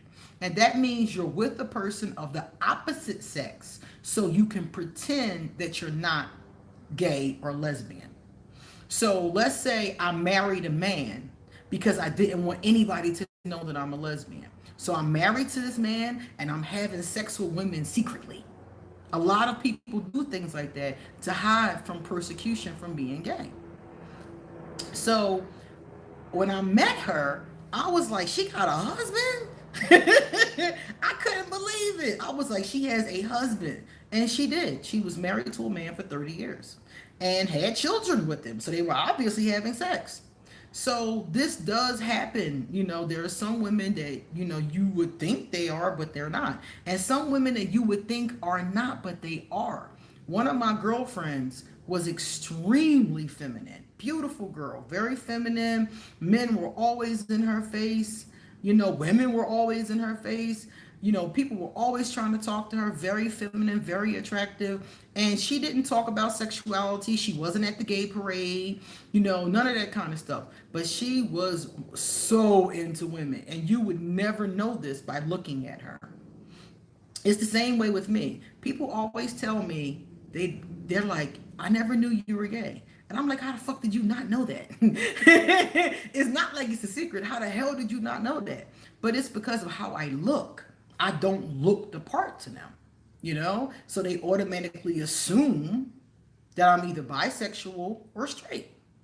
They assume it immediately. It is, they look at how you look. So when dealing with people, you really have to ask them about their sexuality. And if they're honest with you, that's how you will find out. Because a lot of people are hiding it for different reasons, unfortunately. We live in a time period where more people are open, but there's still people who don't feel comfortable or don't feel like they want to come out. They want to be in secrecy. They don't want people to know their business. So if, that's what they do. All right, let me see. Yeah, Rosalind, I think a lot of us go through that. I think it's a phase we go through. I really do. I think we go through that phase because, like I said, people make you feel like it's not okay to be yourself, especially when you're young, you know. So a lot of people they hide it. I feel sorry for them actually because I feel like it's especially when you're so far in the closet that you're with the opposite sex to pretend like you're straight. I think that is so sad. Like that would kill me. If I had to marry a man and pretend like I was straight, I would probably be so depressed. Seriously, that would put me in a terrible depression. I would hate that. Most of your friends are out. It's easier to be out. It really is. I mean, you get some hatred, you get some negativity, you get some, people who are gay bashing. You get some of that. You do. But it feels good to be able to just be yourself, you know? I feel like that's their problem, not mine. If people are homophobic, that's on them. That's not my problem. So, a lot of us that are in the community that stay in the closet, it's because we don't want to deal with that. Because remember, it's not just people being nasty to you, Christians talking down to you. It's not just that. It's also you could lose a job because of that. You can get fired in a lot of states because of your sexuality. Sometimes they won't even say it's because of your sexuality. They'll lie and say it's for a different reason. So you could lose your job. You could be turned down for certain promotions or certain housing projects or things like that. There's still a lot of, a lot of persecution in those ways. Some people get disowned from their families. I had students when I was a very young girl, when I was younger, I'll say, when I was in my like late 20s, early 30s, I had students who got thrown out of the house when their parents found out they were gay. I used to run a support group for gay teens, and I can't tell you how many times I've been in situations where one of my teens got put out the house. I remember one of my teens got put out and tried to commit suicide. We were at school. She tried to commit suicide at school. She threw herself down a flight of steps, concrete steps. And I was at the top of the steps coming around the corner when she threw herself. And I was like, oh my God. Like, I thought the girl was dead. And I think I've told you guys this story before. And I ran down the steps and grabbed her, and she was alive, thank God. And she was just sobbing, and then I started sobbing, and then the other kids came down the steps because the other kids in the support group were at the top of the steps, and they came down, and we were all just sobbing. So it can be a real difficult time for everybody involved. So I've always spent a great deal of my time, especially when I was a teacher. I spent a great deal of time helping the kids in those situations. So it's not just people being nasty to you. It could be really detrimental to your life. Thank you. Ron likes our chat, people. Thank you. And that's really cool too. That's really cool because we are having a wonderful conversation, and I thank all of you who are engaging in the conversation. What did you say? You said, "How do you let go of an Aquarius?" Oh my. Um, why would you want to let them go? Did you guys like break up and you can't let them go emotionally? You mean? Yeah, Rebecca, that story still makes me want to cry every time I think about it. Yeah. Thank you, Jordan. Thank you for being here. Every time I think about that story, it makes me want to cry because I see her laying in a heap at the bottom of the staircase, trying to kill herself because her parents have rejected her. And so many parents think it's okay to reject their children for different reasons. And I'm like, I can understand if you're practicing tough love and like your child is a drug addict and they're stealing from you and you have to practice tough love. But it's another thing to throw your 16-year-old daughter out on the street because you find out that she's gay or she's bi, you know um that shit is fucked up, and you threw her on the street. Like, what do you think is going to happen to your daughter on the street? I mean, like, let's keep it real. 9 times out of 10 she's going to end up being sex trafficked. 9 times out of 10 some pimp is going to have her selling pussy up in a hotel room somewhere, and you threw her out of the house because you're upset because she's gay. Not because she did anything. She was still going to school, getting good grades, not being disrespectful. But you find out that she's talking romantically on the phone with a little girl, or a girl her age, I should say. They were both teenagers. So you find her talking to a young lady on the phone and you throw her out of the house, And I was just like, I saw it time and time again with girls and young guys. It was awful. It was just awful.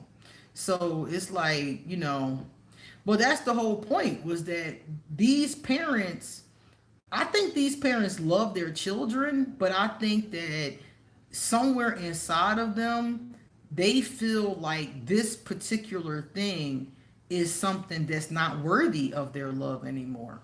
Or maybe if they throw them out, they'll stop living that way. They'll change. And in my, 10 plus years of working with young people, not one of them changed from getting thrown out of the house. Just more bad stuff happened to them. They ended up in shelters, they ended up raped, they ended up hard in jail. They ended up in these bad situations that could have been avoided by their parents just exercising unconditional love. But also the parents that were involved in this kind of thing, I noticed something about them too. A lot of them did it not because they so much cared about what the child was doing, but because they didn't want to be seen a certain kind of way by other people in their religion, in their community. You see? They didn't want the pastor to know their daughter is gay. They didn't want their friends to know that their son is seeing men. So a lot of times it was more so that they were trying to save face. And I'm like, that's crazy. That's crazy to me. That you gonna turn on your child because of what somebody's gonna say about you. I mean, people are going to talk about you anyway. Pastor probably don't like you no way. People in the church talking shit about you anyway. So to try to save face, you throw your kid out of the house so you can look like you are the proper Christian or the proper Muslim or the proper whatever you are. I just was like, my child comes first. My child comes before all of that bullshit, all of that socialization shit, all of that. My kid comes first. That is extremely conditional love. Exactly. Yeah. That's definitely not exerting unconditional love.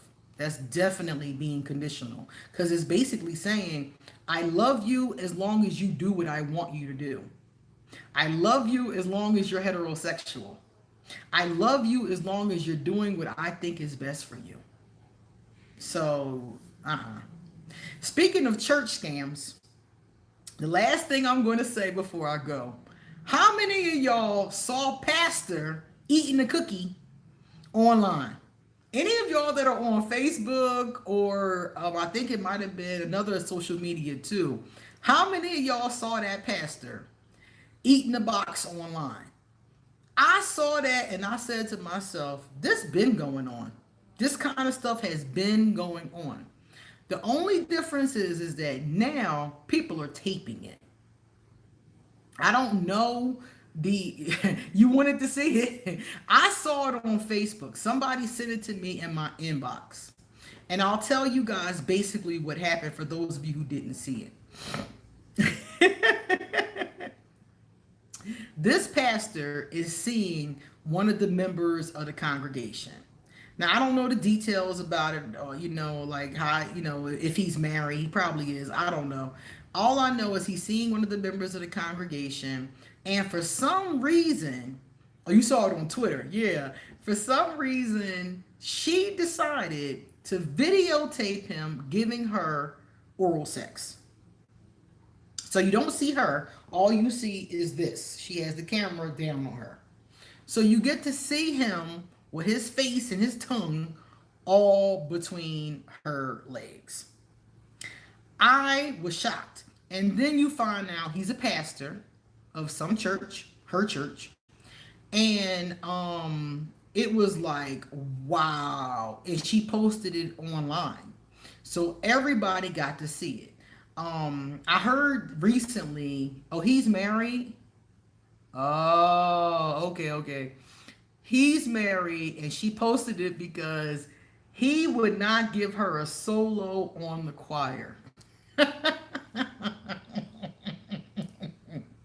It was so funny to me because Ron just said in the comment section that he was eating lazy. Child, was he? He was laying there like, he was so lazy with it. You're supposed to be engaged with it. You know what I mean? It's right there. Bam. He was like,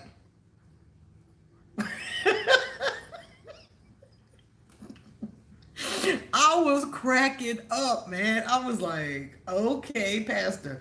I guess he tried his best, but I wasn't impressed. I've been seeing women too long. I was not impressed in the least bit.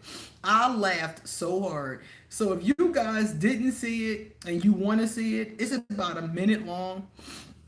It's all over social media. I guarantee you know somebody that has a copy of it. Okay. But yeah, I mean, he was just, doing his thing. She taped it and put it online.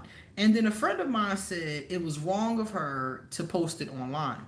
But my thing is this. Maybe she shouldn't have posted it online, especially for that arbitrary ass reason. But he knew she was taping him. So I've been in a lot of situations that were sexual and the other person wanted to tape it. And I was like, absolutely not.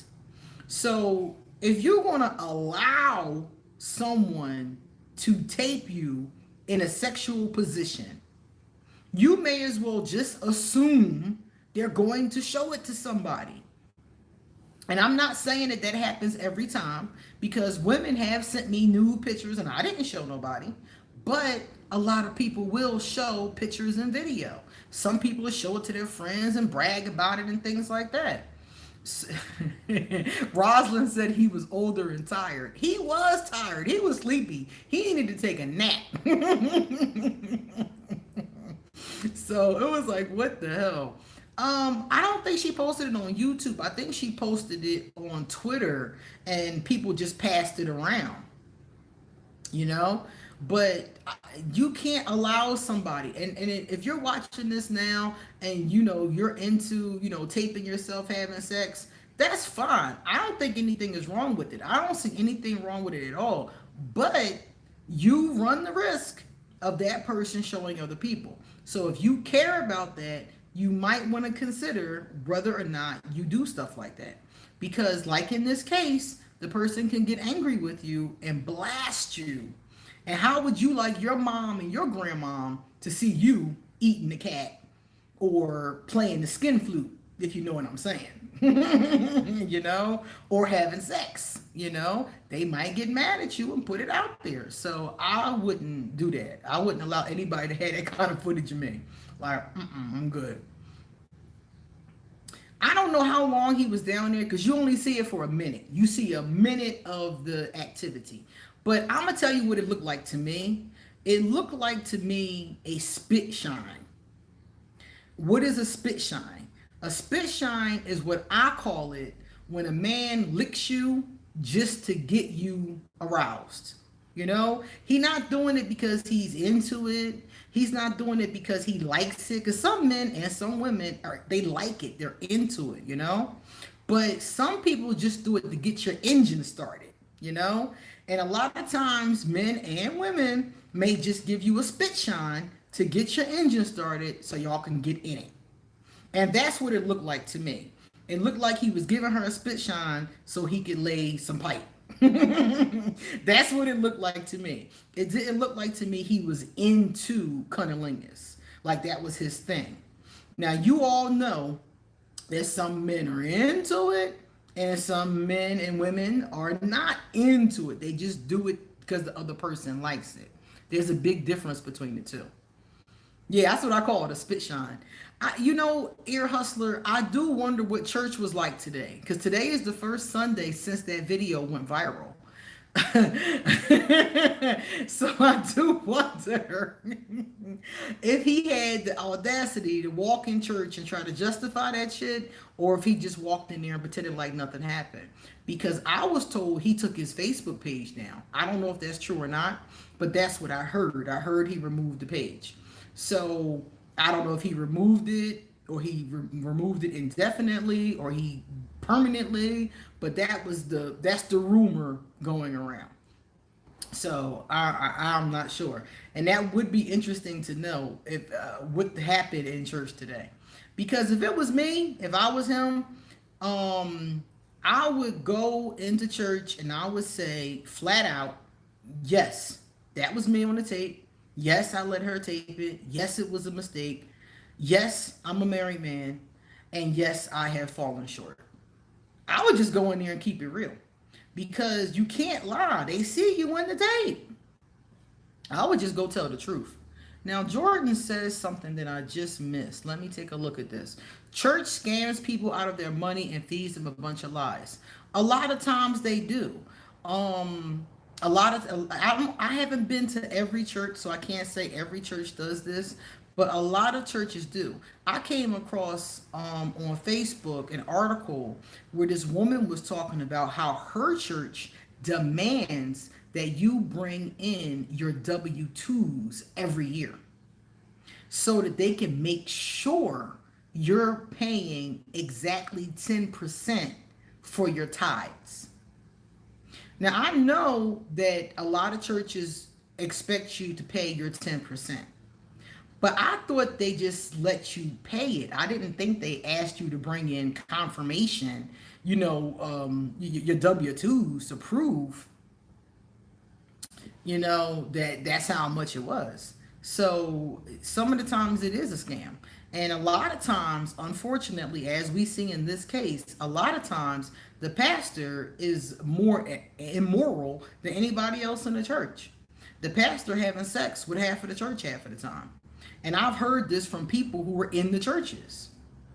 And basically, they're telling me that pastors are, like rock stars. They're like, pastor's like a rock star. Everybody is like, pastor's the man.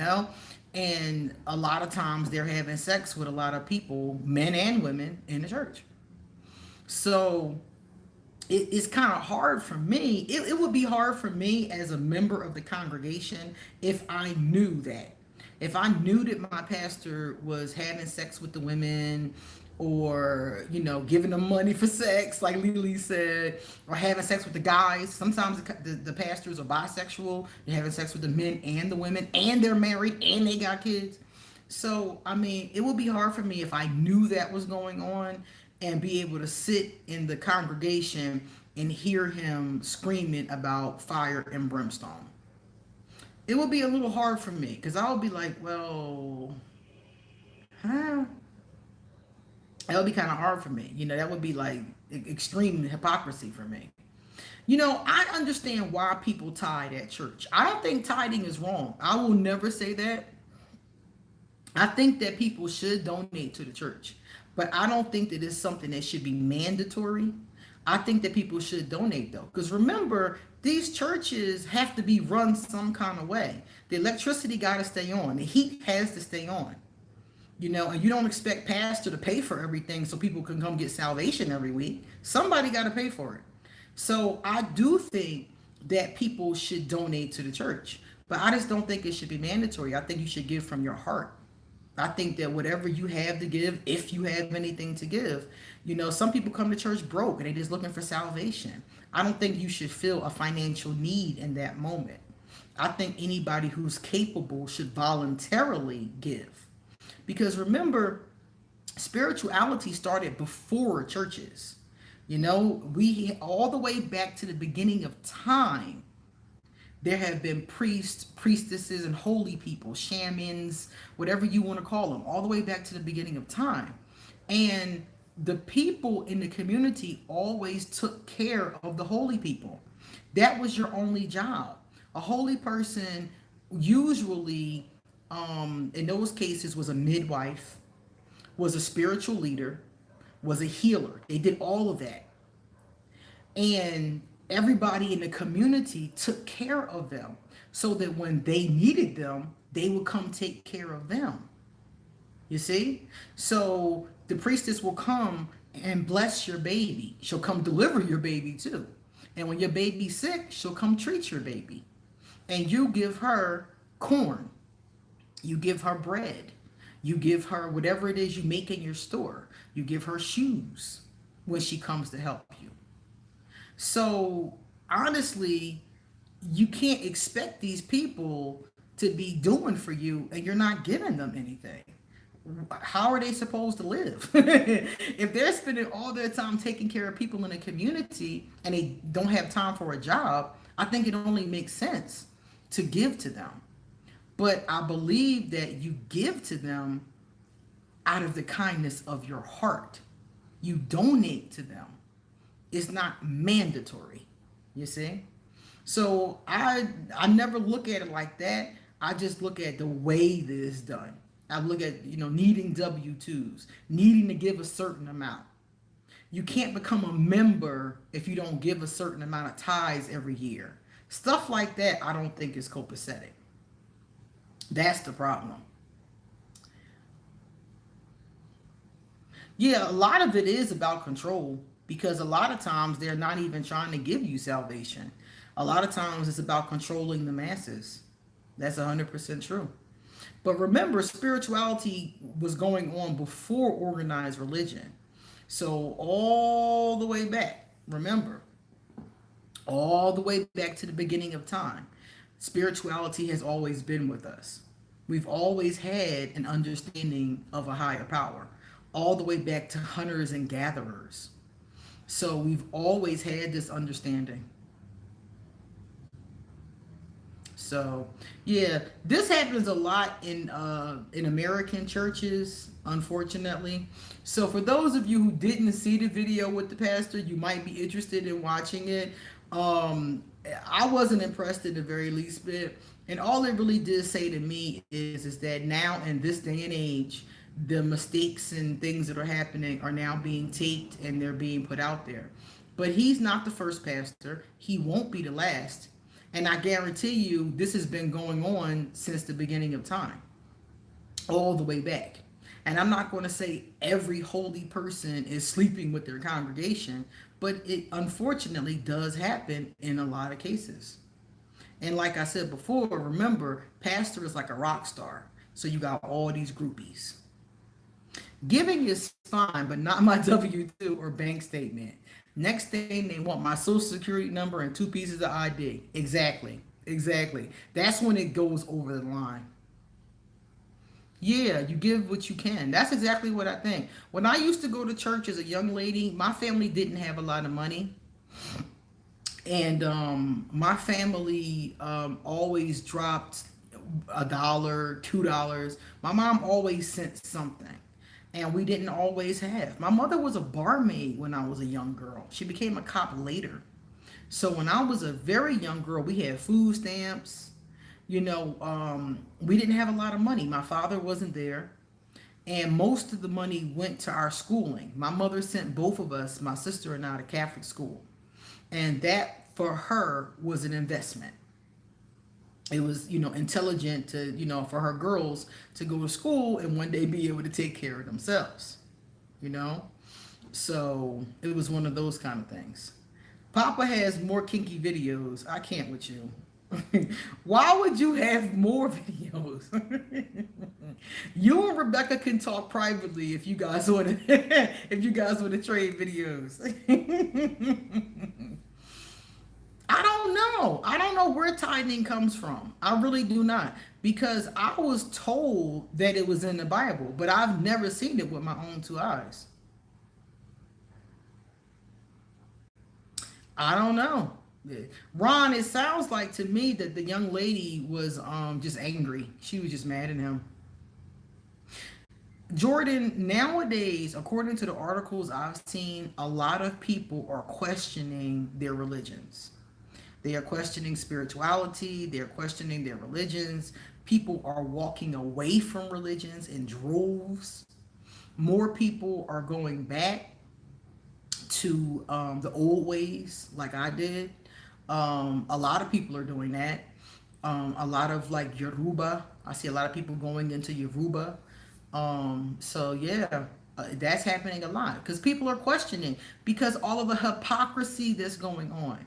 You got children getting molested in different, churches. It's a lot of hypocrisy going on. So people are like, wait a minute, this don't sound right. So they're finally starting to question. When I was a young girl, you were told not to question the Pope, not to question Pastor, not to question any of that. If you questioned it, you were a bad Christian. If you questioned it, you were going to hell. You don't question, you believe with blind faith.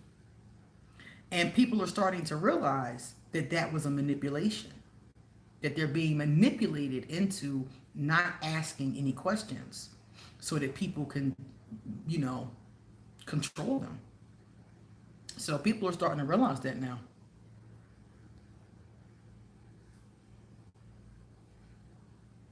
Let me see. And we have answered all the questions. We are done, people. Oh, no, there's one more. Let me see. Why do people not accept money is the true root to evil. At the end of the day, where to go? At the end of the day, you can't survive without it. And God, we trust people. God is their money, but it's only to end slavery. Well, money is, you have to have money. You cannot get away in this life without money. You can't.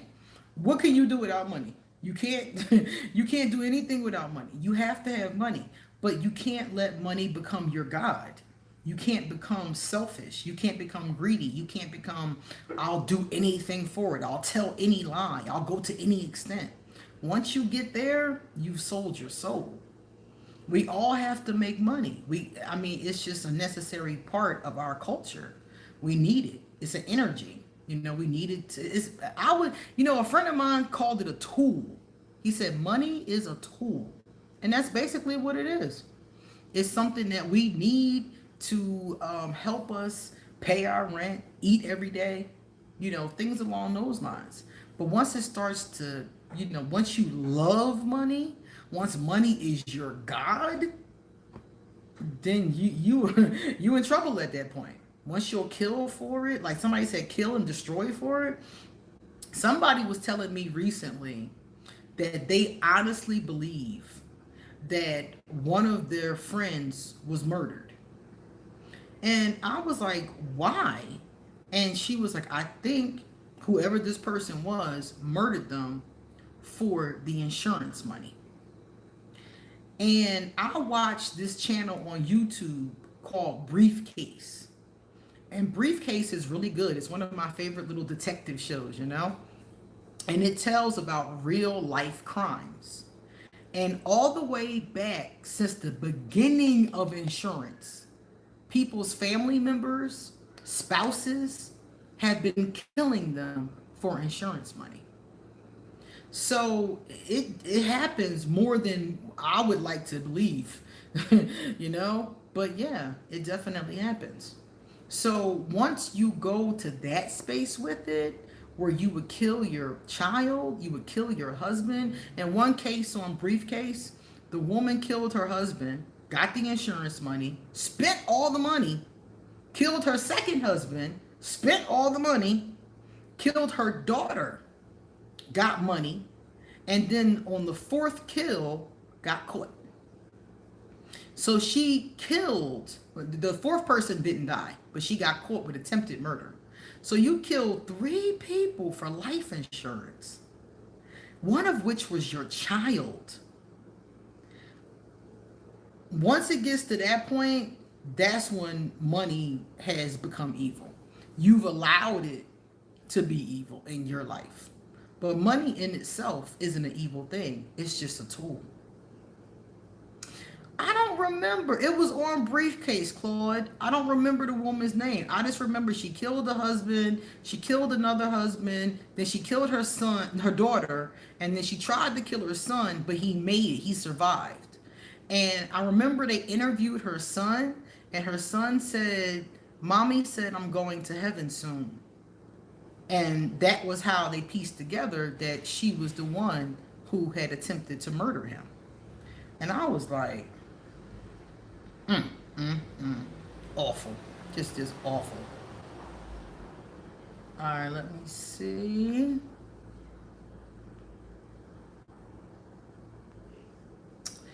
All right, we're done. And it's time for me to move on because I got to do some more work today.